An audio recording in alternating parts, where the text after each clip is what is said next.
తెలంగాణకు సంబంధించినటువంటి జర్నలిస్ట్ కేవీఆర్ ఆంధ్రప్రదేశ్ సంబంధించినటువంటి వార్తలు చేస్తున్నారని చెప్పేసి కూటమి సర్కారు తన పైన దేశద్రోహం కేసులు పెట్టి అరెస్ట్ చేసి వేధించాలనేటువంటి ఒక ప్రయత్నం జరుగుతున్నటువంటి క్రమంలో ఇక్కడ ఉన్నటువంటి జర్నలిస్ట్ మిత్రులందరం కూడా పృథ్వీరాజ్ గారు మిగతా అందరం కూడా మేము అక్కడికి వెళ్ళి పోలీసులతోటి చాలా స్పష్టంగా వాళ్ళు చాలా ఫేక్ కేసు పెట్టడం జరిగింది. సో దాని గురించే చాలా క్లియర్గా మీకు చెప్పేటువంటి ప్రయత్నం చేస్తాం మిత్రులారా. అయితే ఇక్కడ విషయం ఏంటంటే ఒకసారి మీకు ఆ యొక్క ఎఫ్ఐఆర్ చూపిస్తా. ఇక్కడ జరిగింది ఏంటంటే విజయనగరం డిస్టిక్, ఎక్కడ ఇది హైదరాబాద్ నుంచి దాదాపు 14 నుంచి 15 గంటల జర్నీ. గతంలో ఒక నెలన్నర క్రితము కర్నూలు 4th టౌన్ పిఎస్లో కూడా సేమ్ ఇలాంటి కేసు పెట్టి తీసుకుపోయి 3rd డిగ్రీ ఇవ్వడం జరిగింది జర్నలిస్ట్ కేవీఆర్ని. సో ఇప్పుడు కూడా ఎక్కడ ఇది విజయనగరం, ఎక్కడ బడంగిలో. సో దీనిలో సెక్షన్స్ ఏమిటి తెలుసా? సెక్షన్స్ 152, 197, 296, 350, 31, BNS 67, 67A, అదేవిధంగా ఐటీ యాక్ట్ 2000, 2008 అని చెప్పేసి చాలా స్పష్టంగా ఈ కేసులన్నీ కూడా పెట్టడం జరిగింది. సో ఇందులో ఏం కేసులు అని చెప్పేసి మేము కొంచెం ఆరాధిస్తే ఇందులో ఒకటి దేశద్రోహం కేసు పెట్టారు. ఎందుకు దేశద్రోహం అంటే అక్కడ లోకేష్ సంబంధించినటువంటి ఏదైతే ఉందో రెడ్ బుక్ రాజ్యాంగం అని చెప్తున్నాడో దాన్ని విమర్శించినందుకు రాజ్యాంగాన్ని విమర్శిస్తావా, నీకు హక్కెక్కడిది అంటూ ఈరోజు పెద్ద ఎత్తున కేసులు పెట్టి వేధించేటువంటి ఒక ప్రయత్నం జరుగుతూ ఉంది. సో దాన్ని తెలంగాణ సమాజం తీవ్రంగా ఖండిస్తుంది. తెలంగాణ మీడియా పరంగా మేము కూడా చాలా సీరియస్గా ఖండిస్తున్నాం. సో ఒకసారి ఈ సెక్షన్స్ ఒకసారి చూద్దాం మీకు. సో ఇక్కడ చూసినట్లయితే section 152 acts endangering sovereignty, unity and integrity of India covers serious anti national activities. అంటే ఈ 152 సెక్షన్ ఏదైతే ఉందో దేశద్రోహానికి సంబంధించినటువంటి కేసు. ఇందులో ఇంకా చాలా కేసులు పెట్టడం జరిగింది. అయితే అక్కడ జరిగిన విషయం ఏంది, ఇది ఇలా చాలా సెక్షన్స్ పెట్టిరు, దానిలో ప్రధానమైన సెక్షన్ మాత్రం మీకు చూపిస్తున్నా. సెక్షన్ 152 అనేది దేశద్రోహానికి సంబంధించినటువంటి case. So similar to sedition type of offences but redefined అని చెప్పేసి ఉన్నది కదా. వీళ్ళు ఎంత దుర్మార్గంగా కేసును ఫైల్ చేస్తున్నారో, ఫేక్ కేసు ఫైల్ చేస్తున్నారో ఒకసారి మీకు చెప్పేటువంటి ప్రయత్నం అయితే చేస్తా. సో ఇక్కడ చూడండి, ఈ లింక్లో భాగంగా he came across video posted and said that KVR TV by 1 KV Reddy. In the said video, the KV Reddy, after introducing himself as the host of KVR TV, made the following statements in Telugu. Hi, namaste, welcome to KVR TV. నేను మీ KV Reddy. మన ఇక్కడ చూడండి ఎంత దారుణంగా వీళ్ళు manipulate చేస్తున్నారో ఇక్కడ మీకు చూపించే ప్రయత్నం చేస్తా. సో ఇది చెప్పడానికి కూడా చాలా గలీజ్గా ఉంది. వీళ్ళకి రాస్తారని కూడా ఎక్స్పెక్ట్ చేయలేదు. కానీ ఇగో ఇక్కడ ఏమంటున్నారు, ఎర్రి డాష్ రాజ్యాంగం. సో ఆయన రాజ్యాంగం అనలేదు, వీళ్ళు రెడ్ బుక్ రాజ్యాంగం అని చెప్పేసి ఒకటి పెట్టుకున్నారు కదా, దాన్ని ఎర్రి బుక్ రాజ్యాంగం, ఎర్ర బుక్ తెలుగులో ఏమంటారు, ఎర్ర బుక్ రాజ్యాంగం, రెడ్ బుక్ రాజ్యాంగాన్ని ఎర్ర బుక్ రాజ్యాంగం అంటారు. సో దాన్నే కోట్ చేస్తూ ఎర్రి బుక్ రాజ్యాంగం అని మాట్లాడితే దాన్ని ఇక వేరేలాగా తీసుకొని ఎర్రి బుక్ రాజ్యాంగం అని చెప్పేసి ఉన్నదాన్ని ఎర్రి డాష్ రాజ్యాంగం అని చెప్పేసి తీసుకొని దానిపైన దేశద్రోహం కేసు, ఇంకా లైంగిక వేధింపుల కేసులు అనుకుంటా ఏదేదో రకరకాల ఒక మహిళను కించపరిచే విధంగా కేసులు పెట్టినట్టుగా చిత్రీకరించి తీసుకుపోయి దాదాపు 1-2 నెలల పాటుగా జైల్లో పెట్టి వేధించాలనేటువంటి ఒక ప్రయత్నం జరుగుతూ ఉంది. సో ఇదే మెయిన్, ఇంకా వేరే ఏం లేదు. ఇలా ఇంత దారుణంగా ఆంధ్రప్రదేశ్ పోలీసులు కేసులు పెడతా ఉన్నారు తెలంగాణ జర్నలిస్టుల పైన. మేము ఒకటే అడుగుతున్నాం, ఇక్కడ ఈ తెలంగాణ రాష్ట్రంలో హైదరాబాద్ గడ్డ మీద, తెలంగాణ రాజధాని హైదరాబాద్ గడ్డ మీద ఆంధ్రప్రదేశ్ సంబంధించినటువంటి ఛానళ్ళు, ఆంధ్రజ్యోతి కానీ, ఈనాడు కానీ, లేకపోతే మహా టీవీ కానీ, లేకపోతే TV5 కానీ, NTV కానీ చాలా రకాల ఛానళ్ళు ఉన్నాయి. మీరు ఇక్కడ ఆంధ్ర సంబంధించిన జర్నలిస్టులను ఇక్కడ తీసుకొచ్చేసి మీరు ఇక్కడ తెలంగాణ సంబంధించిన వార్తలు కవర్ చేస్తూ ఉన్నారు. మేమేమైనా అంటున్నామా? మీ పైన ఏమైనా కేసులు పెడుతున్నామా? తీసుకుపోయి దౌర్జన్యం చేస్తున్నామా? 3rd degree ఇస్తున్నామా? లేదు కదా. మరి మీరు ఆంధ్రప్రదేశ్ వార్తలు చేస్తున్నారని చెప్పేసి పగబట్టి ఆ జర్నలిస్ట్ వేధిస్తున్నటువంటి ఈ తీరు చూస్తూ ఉంటే తెలంగాణ సమాజం ఖచ్చితంగా రగులుతూ ఉంది.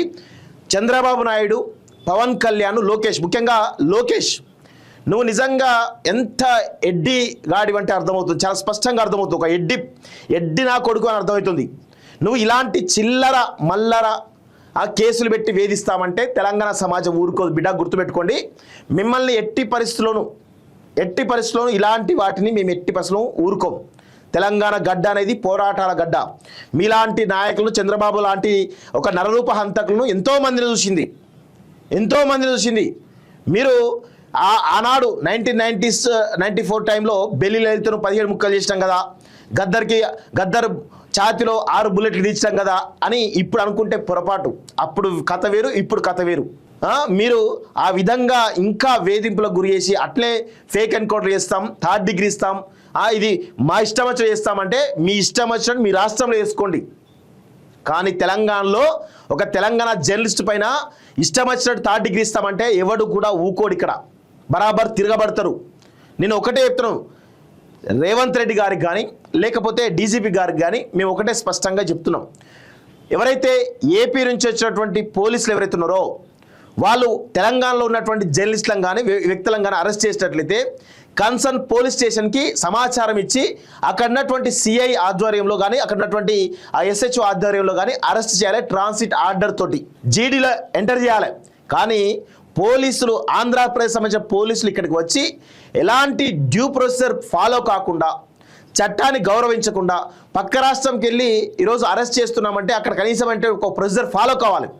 ఆ ప్రొసీజర్ను ఫాలో చేయకుండా చట్టవిరుద్ధంగా మీరు అరెస్ట్ చేస్తాం అంటే కుదరదు. దీన్ని ఖచ్చితంగా ఇక్కడ ఉన్నటువంటి హోంశాఖ మంత్రిగా ఉన్నటువంటి సీఎం రేవంత్ రెడ్డి కానీ డీజీపీ కానీ బాధ్యత వహించాలి 100%. ఈరోజు ఇక్కడ తెలంగాణ రాష్ట్రంలో ఎవరి పాలన జరుగుతుంది? హోంశాఖ మంత్రి ఎవరున్నారు? లోకేష్ ఉన్నాడా? తెలంగాణలో ఎవరి రాజ్యాంగం, భారత రాజ్యాంగం నడుస్తుందా లేకపోతే ఇక్కడ ఎర్రి బుక్ లోకేష్ రాజ్యాంగం నడుస్తుందా? ఏం నడుస్తుంది ఇక్కడ? రేవంత్ రెడ్డి గారు ఇక్కడ స్పష్టంగా మీరేమన్నారు, ఆయన అక్కడ సీఎం, నేను ఇక్కడ సీఎం, ఎవరైనా చంద్రబాబు నాయుడు శిష్య అని చెప్పేసి గతంలో అన్నారు కదా మీరు. ఇప్పుడు మీరు స్పష్టంగా అడుగుతున్నాం, తెలంగాణలో చంద్రబాబు నాయుడు పాలన జరుగుతుందా లేకపోతే చంద్రబాబు నాయుడు అపాయింటెడ్ సీఎంగా ఉన్నటువంటి రేవంత్ రెడ్డి పాలన జరుగుతుందా లేకపోతే తెలంగాణ ప్రజలు ఎన్నుకున్నటువంటి కాంగ్రెస్ ప్రభుత్వం ఆధ్వర్యంలో సీఎం రేవంత్ రెడ్డి పాలన జరుగుతుందా? ఇది చాలా స్పష్టం చేయాలి మీరు. ఎందుకు అంటే ఇంత దుర్మార్గంగా, ఇంత దారుణంగా ఇష్టారీతిన అది ఈ చిన్న వర్డ్ను పట్టుకొని అసలు అది ఆ వర్డ్ అని అనలేదు. ఎర్రి బుక్ రాజ్యాంగం అని అంటే దాని ఎర్రి బుక్ అంటే ఇది రెడ్ బుక్ రాజ్యాంగం. ఎవరు? లోకేష్ చెప్పినటువంటి రెడ్ బుక్ రాజ్యాంగాన్ని ఎర్రి బుక్ రాజ్యాంగం అంటే దాన్ని తీసుకుపోయి దానిలో బూత్ పదాన్ని ఎతికేసి అసలు అనని మాటని అన్నట్టుగా చిత్రీకరించి అరెస్ట్ చేసి దేశద్రోహం కేసు పెట్టి పెద్ద ఎత్తున హింసించాలని చెప్పేసి ఎన్కౌంటర్ చేసే విధంగా ఒక ప్లాన్, పకడ్బందీ ప్లాన్ జరుగుతూ ఉంది. దీన్ని తీవ్రంగా తెలంగాణ సమాజం అయితే తీవ్రంగా ఖండిస్తూ ఉంది. ముఖ్యంగా తెలంగాణ ఎవరైతే మేము డిజిటల్ మీడియాగా ఉన్నామో డిజిటల్ మీడియా మొత్తం కూడా ముక్త కంఠంతో ఈ యొక్క కేవీఆర్ పైన జరుగుతున్నటువంటి దమనకాండను చాలా తీవ్రంగా మేము ఖండిస్తూ ఉన్నాం. ఇలాంటి వాటిని మేము ఎట్టి పరిస్థితులను ఊరుకోమని చెప్పి చాలా స్పష్టంగా చెప్తా ఉన్నాం. నిన్న మేము ఎంత పెద్ద ఆర్గ్యుమెంట్ చేసినాం, పోలీసులు కనీసం ఫాలో కారా? 3 hours మధ్యాహ్నం 3 గంటలకు వస్తే రాత్రి 11 వరకు ఆ చుట్టుపక్కల మొత్తం కూడా ఒక భయానక వాతావరణం క్రియేట్ చేశారు. ఇది ఎక్కడి పరిస్థితి నాకు అర్థం కాదు.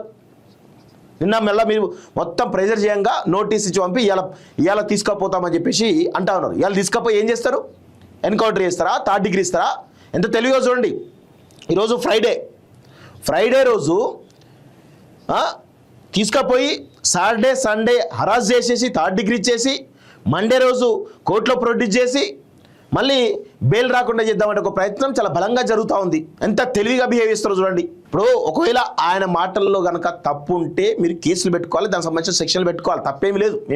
మేమేం మీరు పెట్టంగా అద్దట్లేదు. కానీ దానికి ఒక డ్యూ ప్రొసీజర్ ఉంటుంది. మీరు పక్క రాష్ట్రానికి వచ్చి పక్క రాష్ట్ర పౌరుడిని అరెస్ట్ చేయాలంటే ఒక ప్రొసీజర్ ఫాలో కావాలి. ఆ ప్రొసీజర్ ఫాలో కాకుండా మీ రాష్ట్రంలో చేసినట్టు మా రాష్ట్రంలో చేస్తామంటే కుదరదు. ఖచ్చితంగా తెలంగాణ రగిలిపోతూ ఉంది. తెలంగాణ, ఆంధ్ర ఇంకా పెద్ద ఎత్తున సెంటిమెంట్ రగిలేటువంటి అవకాశం ఉంటుంది. ఆ అవకాశాన్ని ఇస్తే మాత్రం ఇక్కడ మీ ఛానల్ ఉన్నాయి.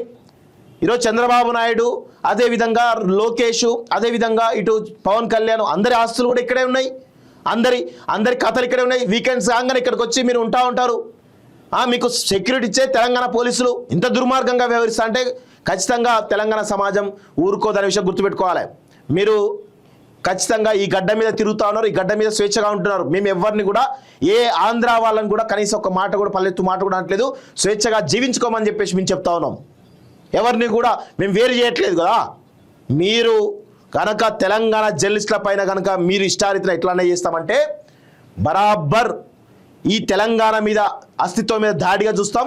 తెలంగాణ ఉద్యమాన్ని మరొక్కసారి ఖచ్చితంగా ఉవ్వెత్తున లేపితే కనుక మీ పంచలు ఊడగొట్టి తరిమి కొడతాం విషయం గుర్తుపెట్టుకోవాలి.